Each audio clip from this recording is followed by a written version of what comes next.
میری بہویں ڈرامہ آخرکار اپنے اختتام کو پہنچ چکا ہے۔ فبیہہ کو اپنی غلطی کا احساس ہو گیا ہے اور وہ مہک سے معافی مانگنے والی ہے۔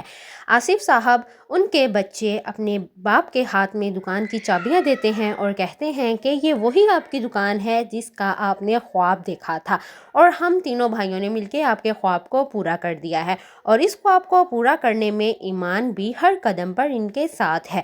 آصف صاحب نے اپنی دکان کو تالا لگا دیا تھا اور چابیاں دوسروں کے حوالے کر دی تھی۔ اب تینوں بچوں نے مل کے دکان اپنے باپ کی واپس لی ہے۔ آصف صاحب المیر سے سخت ناراض ہیں فبیہہ کی وجہ سے۔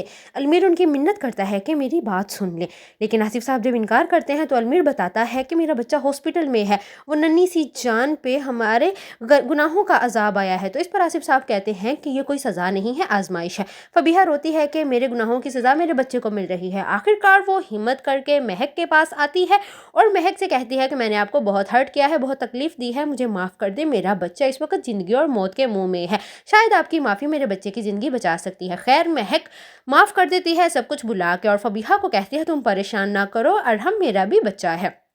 فبیہہ خوش ہو جاتی ہے کہ اسے معافی مل جاتی ہے۔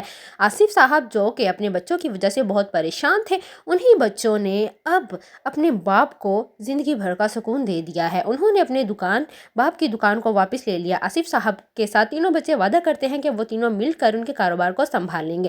گھر آ کے آصف صاحب اپنے سب بچوں کو اکٹھے کرتے ہیں اور کہتے ہیں کہ پچھلے کچھ دنوں میں ہمارے گھر میں بہت برا ہوا ہے، تم لوگوں نے بہت دکھ سہے ہیں، اب میں چاہتا ہوں اور میری یہی خواہش ہے کہ تم سب لوگ اکٹھے رہو اور اکٹھے زندگی گزارو، کیونکہ اتفاق میں برکت ہے۔ المیر اور فبیہہ کو بھی اپنی غلطی کا احساس ہو جاتا ہے، جبکہ دوسری طرف مہک ایمان کو خوشخبری دیتی ہے کہ راحم اور مسکان کی ڈیٹ فکس ہو گئی ہے اور ان کی شادی ہونے والی ہے، اور لاسٹ ایپیسوڈ میں مسکان اور راحم کی آخرکار شادی ہو ہی جاتی ہے۔ ویورز، آپ کو یہ ڈرامہ کیسا لگا؟